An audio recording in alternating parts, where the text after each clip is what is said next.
People keep asking the same question. How do you get back to everyday life after something like this? Not after months, not after years, but just weeks later. For most people, feeling sad after a loss is something private. It happens quietly at home, away from cameras and news stories. But when a family's sad event turns into big national news, even a small trip outside becomes part of the story. For the first time since his parents were killed, Jake Reiner has been seen out in public. According to photos shared by news sites, Jake was spotted in Malibu over the weekend, slowly getting back to normal daily things. He was with his girlfriend, Maria Gilfillan. The two were described as staying quiet and not drawing attention, going to a few shops, walking close together between the stores, and trying to avoid notice. There were no words to the public, no trying to talk to cameras, just a calm outing weeks after a loss that changed his family forever. And that picture by itself has started a lot of talk. Because when the tragedy is this bad, people think sadness should look a certain way. They expect someone to stay alone. They expect them to pull away from everything. They expect quietness. But feeling sad doesn't follow the same rules for everyone. The sighting happened just 2 weeks after Rob Reiner, 78, and his wife Michelle Reiner, 70, were found dead in their home near Los Angeles. Officials later said their deaths were murders. According to the medical examiner, both had many cuts caused by another person. Those facts shocked people right away. Rob Reiner wasn't just a regular person. He was a famous movie director whose films influenced many generations of American culture. Michelle Reiner was known as a strong support in his life. Friends often called her loving and protective of her family.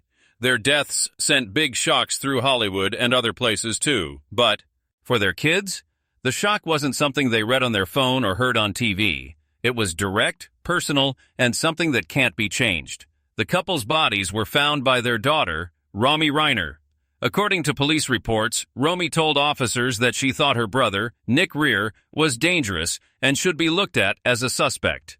Nick Reiner was later arrested and charged with 2 counts of first-degree murder. He hasn't said guilty or not guilty yet. Sources have told news outlets that he might try a defense, saying he wasn't mentally responsible, but nothing has been officially said in court. As always, all accusations are just accusations, and Nick Reiner is considered innocent until proven guilty in court.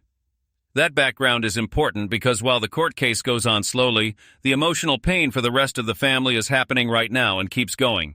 Jake Reiner isn't accused of anything. He's not part of the court case. He's a son and brother who survived. And yet every time he's seen in public now feels heavier than before. The trip to Malibu was one of Jake's first known times out in public since the tragedy. That by itself started arguments online. Some people wondered how he could go shopping so soon. Others wondered why anyone would think he shouldn't. Experts on sadness and trauma often say that getting back to daily habits is one of the usual ways people cope at first. Not because they're done feeling sad, but because having a routine can help hold back the mess for a little while. Shopping, walking, being in familiar spots. These aren't signs of being happy. They're signs of trying to keep going. According to experts on trauma, the first weeks after a violent loss often feel unreal. Feelings come and go like waves. Shock stays around. The brain has trouble accepting what's real. Routine can give short times when the world feels okay again. For Jake, that routine looked simple. A walk in Malibu, time with someone he knows well. Nothing big or showy. Malibu itself has meaning. It's not just a rich place to shop. It's a spot many people think of for peaceful ocean air and getting away from loud busyness.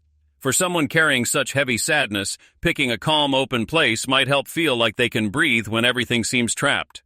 People who have gone through public tragedies often talk about a weird mix of feelings. They want to be left alone, but they also need to move around. They want to hide, but they can't stay stuck. Being seen outside doesn't mean the sadness is over. It often means the sadness is being carried without making a scene. What makes Jake's situation even harder is the kind of tragedy this is. This wasn't a loss from sickness or an accident. This was a loss connected to an ongoing crime case with a family member. That fact alone breaks families in ways most people can't fully get. According to information that's been reported publicly, Nick Reiner had dealt with addiction and mental health problems for years. He had talked openly before about times of not being stable and getting help. These problems were known, talked about, and sometimes shared publicly. But knowing about them doesn't mean controlling them. And worrying doesn't always stop bad things. Now those old problems are being looked at again in a new way. Not as separate things, but as part of a bigger and sadder story. For brothers and sisters like Jake and Romy, this makes a complicated kind of pain. They are sad about losing their parents. They are dealing with what their brother did. They are handling a public that wants to know everything. And all of this is going on at the same time. Mental health experts often say that when violence happens inside a family, the people left behind have mixed feelings. Love, anger, guilt, confusion, and sadness all mixed together. There's hardly ever clear answers early on. Getting back to normal things doesn't wipe out those feelings. It just makes times when they're not taking over everything. People familiar with cases like this say that early times out in public are often misunderstood. What seems like getting over it is usually just getting through it. For Jake, being photographed in Malibu wasn't making a point. It wasn't saying he's healed. It was a moment caught without the full story, then put into a version made by others. And that's how it is for families whose sad events become public news. Everything they do seems to mean something big. Every time they're not seen seems suspicious. Every time they are seen gets picked apart. Meanwhile, the court case against Nick Reiner goes on quietly. Nick is still in jail as the court steps move ahead. Court dates are coming up, and lawyers are expected to argue about blame, mental health, and what was meant. None of that will finish fast. For the rest of the family, they can't wait for court decisions before starting to feel sad. Sadness doesn't stop for court schedules. It happens in real life in moments like this one. A quiet Saturday afternoon, a walk between shops, holding hands for comfort. People who know families hit by similar tragedies often stress this idea. Healing doesn't happen all alone. It happens in small pieces, in moments shared with others, in tries to feel steady again. Jake's decision to go outside doesn't make the loss of his parents smaller. It doesn't downplay how serious the case is. It doesn't mean everything is closed. It shows strength to keep going. As weeks become months, there might be more times he's seen in public, or there might not. There's no need to show sadness in a way that makes the public happy. What's obvious is that the Reiner family is dealing with something really hard. A loss that can't be made simple. A story that can't be turned into just headlines.